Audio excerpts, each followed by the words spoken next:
It's your favorite YouTube dealer. I appreciate you guys for stopping in. We got some more Eminem that we're going to dive into. We just did the song with Kalani. I can't remember the name right now, but this one is also off of Revival. It's called Tragic Endings. I'm realizing there's quite a few on this album that I still haven't heard either. So we're going to be diving into these leading up to my man's new album dropping, which I'm extremely excited for. So let me know what else you guys want to hear down below. It could be Eminem, could be other artists, whatever it is.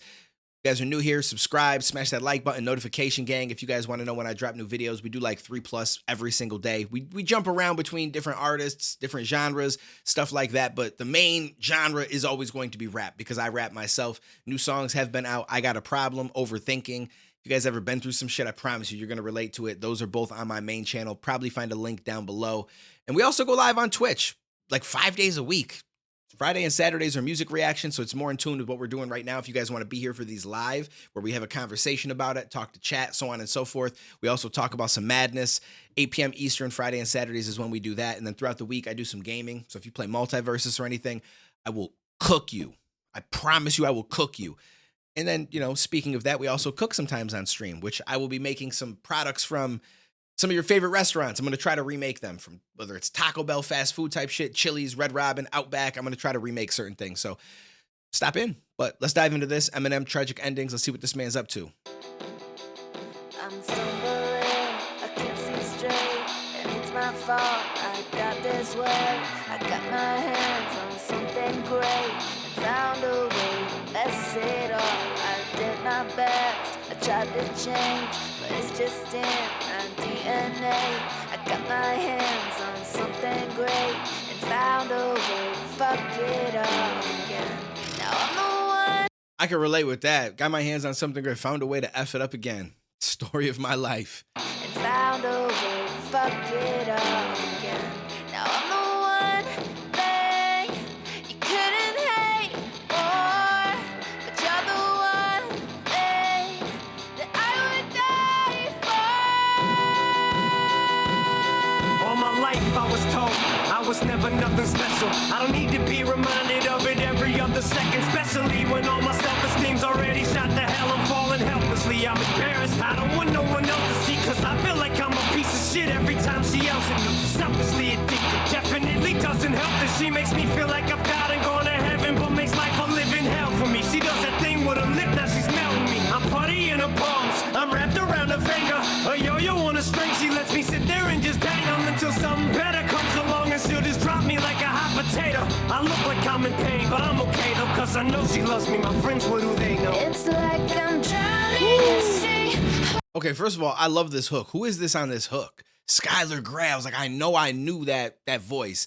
All right, I like this. So it sounds like this is obviously about a relationship. I don't know if this is specifically about him and Kim. I would assume so, but I don't know if he's had other relationships over the years because I kind of blanked out from music for years and hadn't listened to anything, which is why I'm still able to check out some of these and I've never heard them. But what he just talked about was it's an interesting relationship that I feel like quite a lot of people have been in before in their lives where, like you're with somebody that you love or you believe you love. Sometimes it's just familiarity, right? Like you're so used to something, the change is hard for you to accept and you think that that's love. But in reality, with everything else that's going on and what they're putting you through, it's not really. But regardless, they kind of just treat you how they want because they realize you're not going anywhere, right? So they might treat you like shit one day. The next day, they do some things that you go, oh, I'm in love with them again. And it's kind of like this roller coaster ride of a relationship.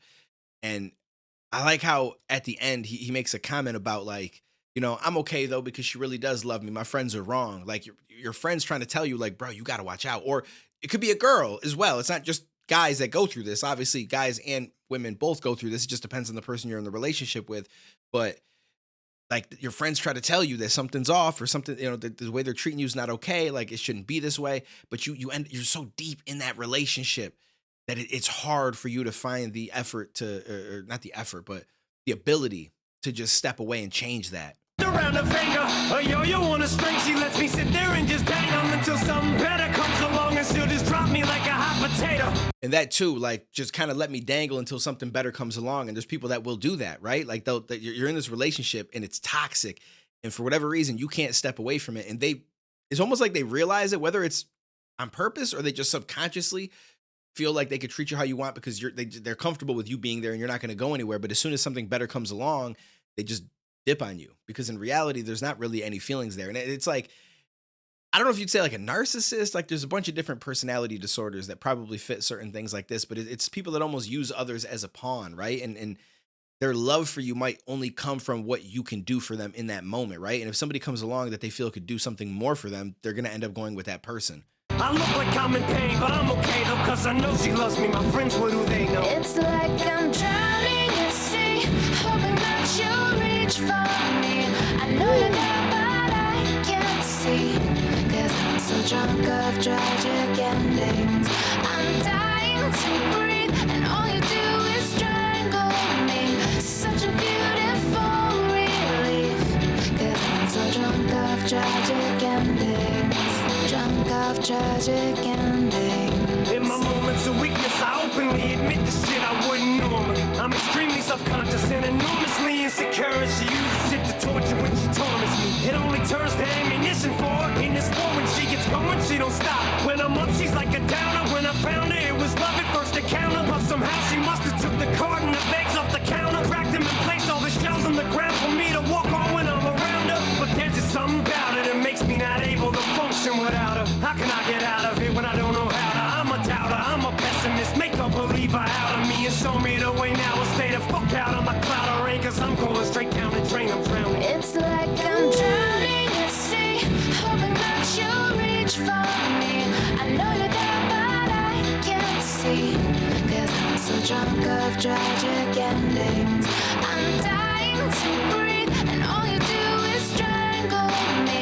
Such a beautiful relief, cause I'm so drunk of tragic endings. It's crazy. It's wild. Like, I want to say that most people have been through this, but I can't really speak for everybody. I feel like just because I relate to it doesn't mean that everybody does. But comment down below if you do. You don't have to give any information or anything, but just being in that relationship and toxic is different in so many different ways. That's not what I wanted to say.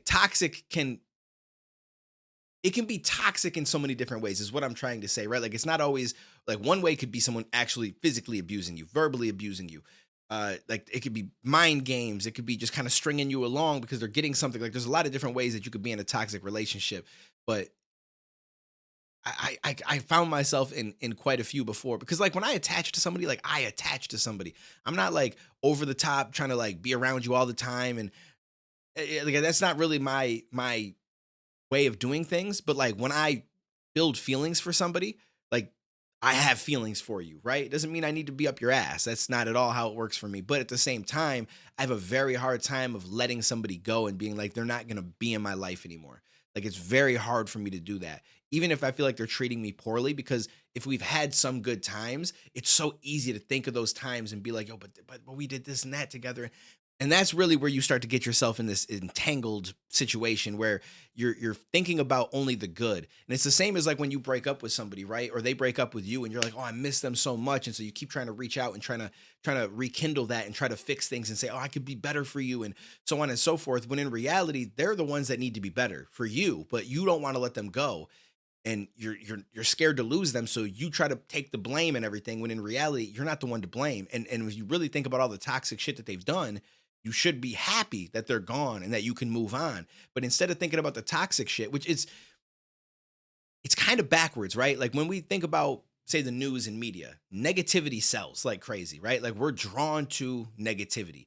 We're always drawn to the horrible shit that's happening more so than the good shit. It's like if they put up two different things of something amazing happening or some just cute little thing happening with like a bunny does it, whatever, and something gets bombed, say, or some shit, like you're going to go to the bombing, right? And it's like, I mean, you could argue that some of it's because you want to know what's going on in the world. This might affect me. But overall, like that negative headline just seems to hit harder than any positive headline. Because it's controversy sells. It's just the facts of life when it comes to us as humans. But when it comes to a relationship and someone breaking up, you don't seem to focus on all the negatives in the same way. Instead, you focus on the positives, and that makes you want to bring this person back into your life and makes you want to stay with them, even though there might only be a couple positives and a whole list of negatives. But it's like we blindside. I don't want to see all the negatives. I don't notice all that. I just see these beautiful things that we did together.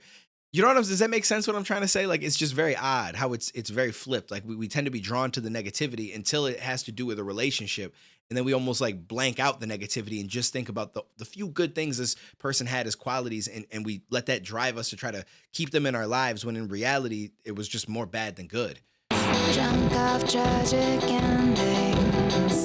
Now I'm the one thing you couldn't hate more, but you're the one thing that I would die for. It took a while for me to get it, but I think I figured it out. She don't want me, she just don't wanna see me with someone else. The idea of seeing me happy destroys her in itself. To see me falling to pieces brings her joy, it brings her hell, but it annoys her to see me get distracted, say screw her. I grew up on myself, I'm dumb sick, I'm addicted to her. She's trying to block the door, so here's how I do her. Since I'm a newer, she's a sewer. It's time this piece of shit's running through her. I can see the light, now I'm running to My man says, "I'm manure, she's the sewer. It's time this piece of shit's running through her." Yo, that's actually wild. I can't believe that that's the connection that he made in a relationship track. That's actually kind of funny.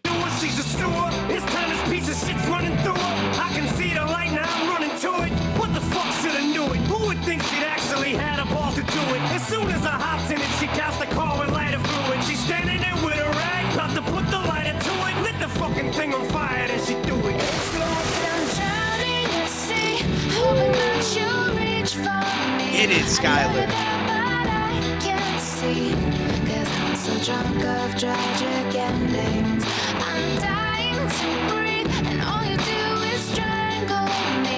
Such a beautiful relief, 'cause I'm so drunk of tragic endings. Drunk of tragic endings.